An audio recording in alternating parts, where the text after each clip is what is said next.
Hello everyone, my name is Shawnee. Glad to meet you on this special version of Tech Talk, first time video format.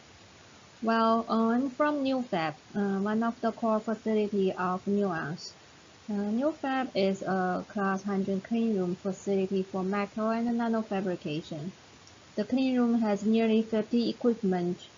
Today I am going to give a quick tour of the etching systems only. I hope you will enjoy this overview and find useful information or techniques for your future research. Well, this is me. To the left, to the right is our Center Director, Dr. Nasser. By the end of the talk today, if you have any questions, feel free to contact us. You see the emails down here. Or if you have any research project you do not know how to start and where to start, also feel free to contact us. Here is the overview that I'm going to cover today. First, I will give you some introductory information of etching in micro and nano fab world. For example, what does etching do? Classification and the features of each etching group. This is very important, as this classification defines the tools we need. Then, according to this classification, I will show you the corresponding equipment inside NUFAB that include 3 white chemical fume hoods, a dry RIE etching machine, a deep RIE, the most sophisticated core equipment within the etching group, and a couple other etchers like xenodifluoride and etcher and the oxygen plasma etcher. Finally, I will quickly go through a few pieces of other equipment. The first one is a new one. We just got funded. An amazing piece of automatic machine of the white chemical etching. Following it, 3 state-of-the-art equipment that we wish to bring to our users based on our current user needs and the future research needs. So, what is etching?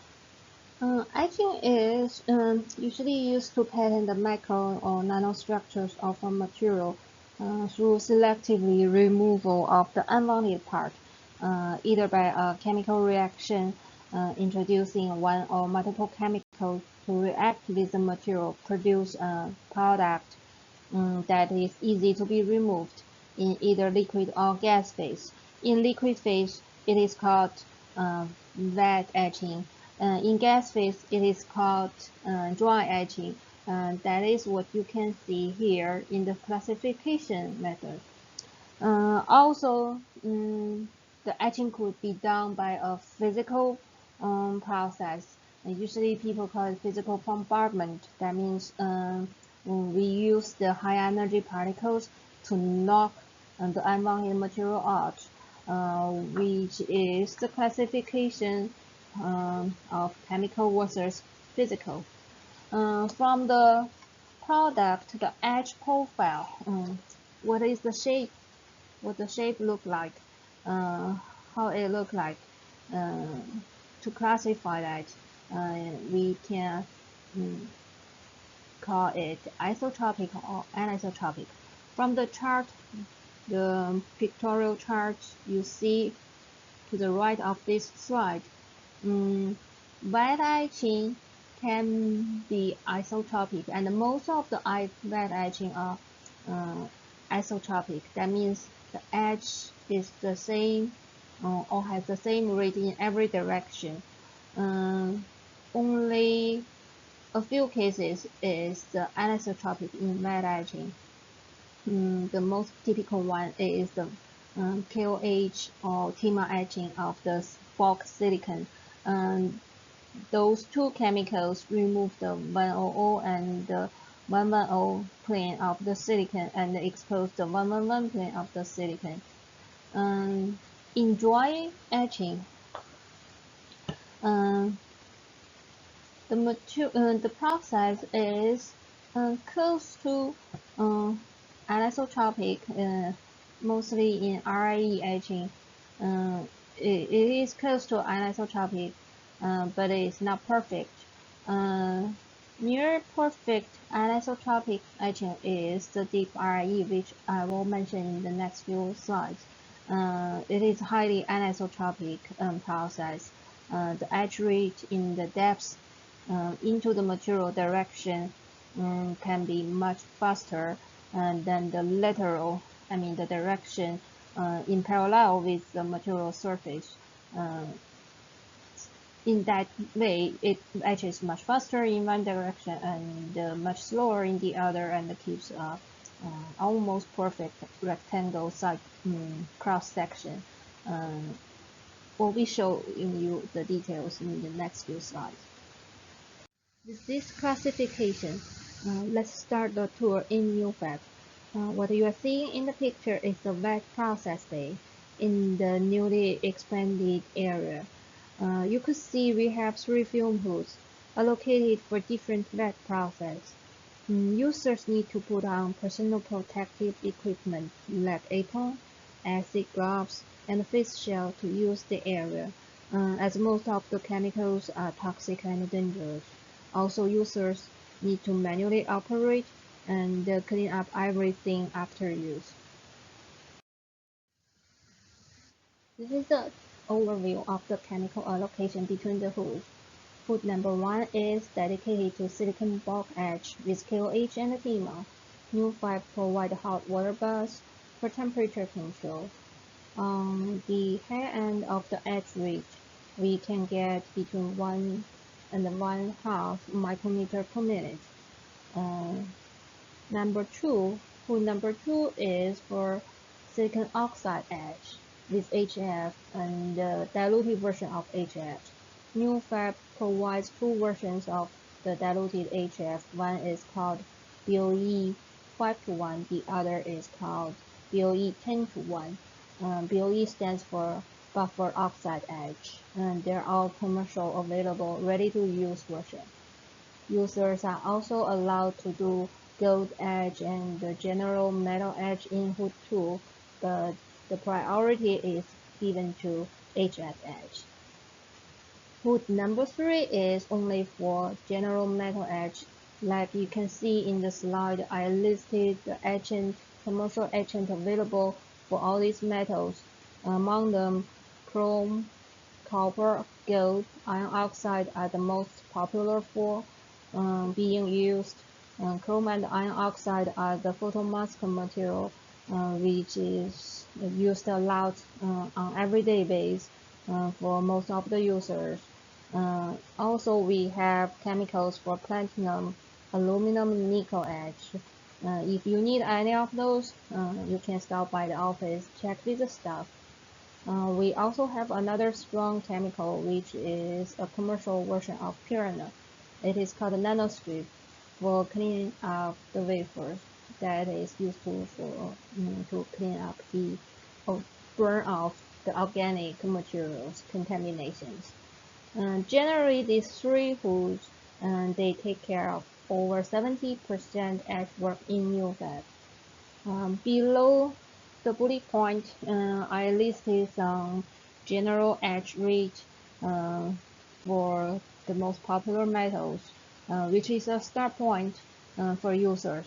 If you want slower rate, you may dilute the chemical, but you have to calibrate the rate after dilution. While film etch rate largely depend on how the film was produced. In other words, it is the film quality dependent. So, for example, the metal film generated with sputter or thermal evaporator, or between the electron beam evaporators, and the quality are different. Etch rate may vary a little. If you have really critical control need, you may want to slow down the rate and do a better control. If you have some other metals you do not see in this list, that doesn't mean you cannot etch it. Wet etching is really versatile. There might be a lot of solution there you do not know. You may stop by the office, check with the staff. So Let's move to the dry etch side. What you are seeing here on the screen, the picture is the RIE. It's reactive ion etching equipment, Samco branded.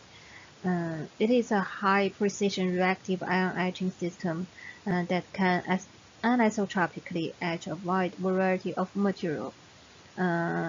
It uses 300-watt RF power to generate plasma between two parallel plate electrodes, so it is supposed to be anisotropic etch. It uses fluorine-based chemistry, versatile for um, many materials like silicon, silicon oxide, silicon nitride, polysilicon, and polyamide, which is a kind of organic material. It also has oxygen plasma for cleaning off the photoresist or organic contamination on the wafer. We have 10 recipes available for user to use. Also, some new development was done with this equipment. Some users are using it for argon plasma physical bombardment or physical etch. However, due to the power limit, we're considering an ion mill might be a good choice for future use. Also, regarding the anisotropic or isotropic etch, this is working for certain range. If users are looking for high aspect ratio anisotropic etch, we have another equipment which is a better choice. It is called DRIE, stands for Deep Reactive Ion Etch. Now here is our deep reactive ion etching machine. It is an important piece, heavily used by groups making microelectromechanical systems or microfluidic devices. We also have users from nanoscale research making features with this equipment. The system is inductively coupled plasma RE etch with licensed batch process. Batch process is a process alternating between etch and passivation.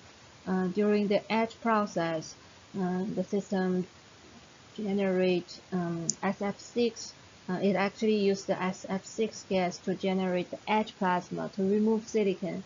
And during passivation, or somebody say that the deposition process, system uses C4F8 gas to generate a polymer, a Teflon-like polymer to coat the sidewall, so that the sidewall is protected through the etching.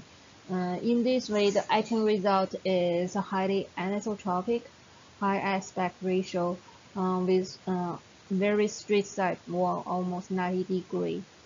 The feature depth, the system can be done as between 100 nanometers to 1 millimeter.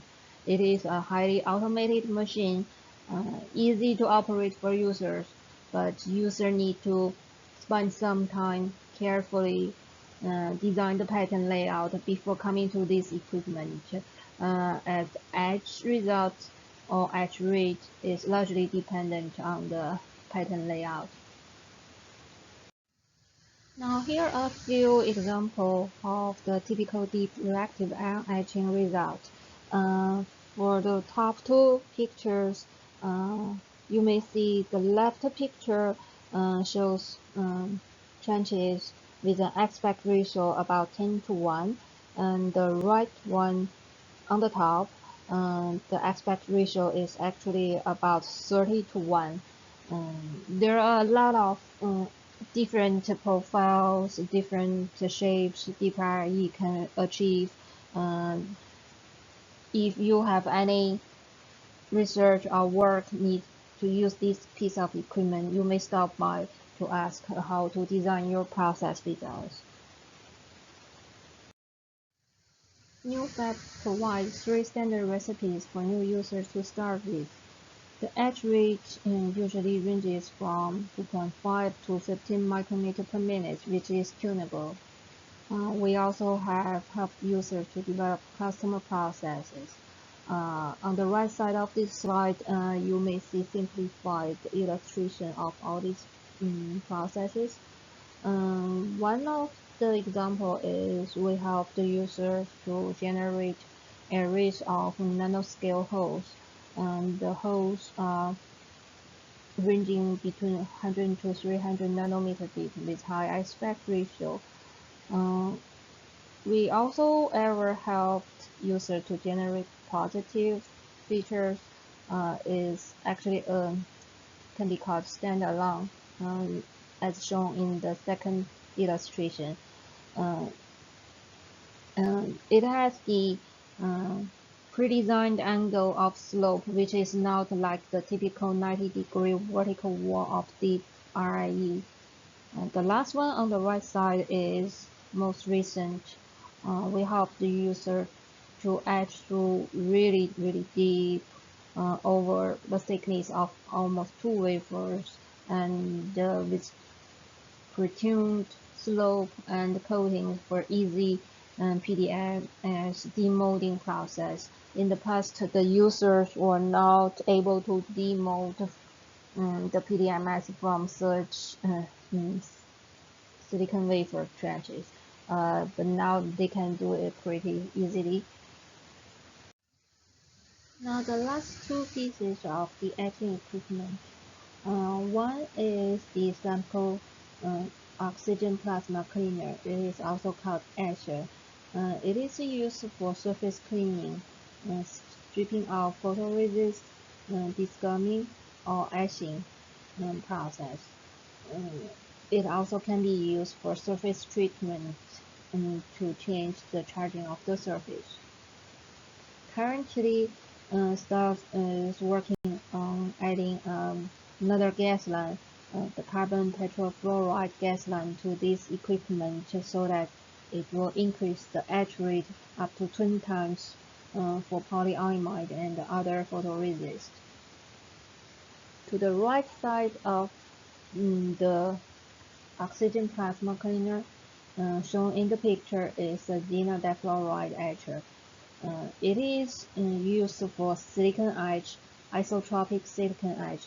Generally, it is used for removing silicon below certain structures. This is a release process.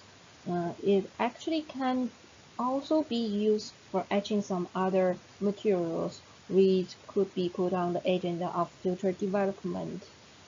It can etch the molybdenum, germanium, silicon germanium, also pretty fast. If you have such needs, you may contact us for future development.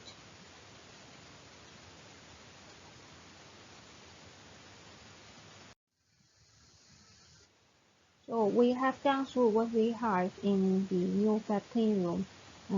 This slide shows something. It is huge, it is new, it is upcoming, but not here yet, but it will be soon. We just get funded for it. It is an automatic machine for wet chemical etching, but it's much neater, cleaner, easier for users. It is called dry-in, dry-out process. Users just need to open the door, load their sample dry, without handling any chemicals. Close the door, choose the recipe, let it run. The system will dispense the chemical to the exact amount and control the etch process time. Afterwards, rinse, spin, and dry. Once everything is done, user open up the chamber door. The sample is dry and in good etch quality. So it handles photomasks, wafers on the wafer chips. This is a much neat, clean equipment and much safer equipment for the users, and a lot of time saving, also money saving for photomasks, and many from photomask cost and many other material failure cost. We hope these will help user a lot in the future. Going through what we have and we are going to have in NUFAB. Now it's coming down to our wish list for new equipment to increase our capability to serve the users. The first thing is the Deep-RIE, a new Deep-RIE release. Deep-RIE, current Deep-RIE is pretty busy, a heavily loaded equipment. However, it is aged, being aged to a certain point that we need constantly to replace the part. So we hope a new Deep-RIE can share the load of this one. Another thing is the SCP. SCP is almost a must-have for every clean room for nano and macro fabrication. Currently, we had some process that we're trying to develop with Deep-RIE, but it's limited on silicon-based material only. There are quite some other materials we actually need SCP equipment to handle. Finally is the ion mill, like I mentioned briefly in the previous slide. The RE power energy is limited for physical etching. If we have ion mill to share this load, we will be able to expand our microfabrication capability a lot. Now comes to the conclusion. Today I briefly go through the etching equipment or etching system in NUFAB to let everyone have an idea what we have and what we can provide for the users. If you have any application need or any questions about today's presentation, please feel free to contact us. At the same time, we are working toward more state-of-the-art equipment as complementary of the current equipment and therefore enhance our service capability to the nano-macro fabrication community. Thank you finally for watching our video.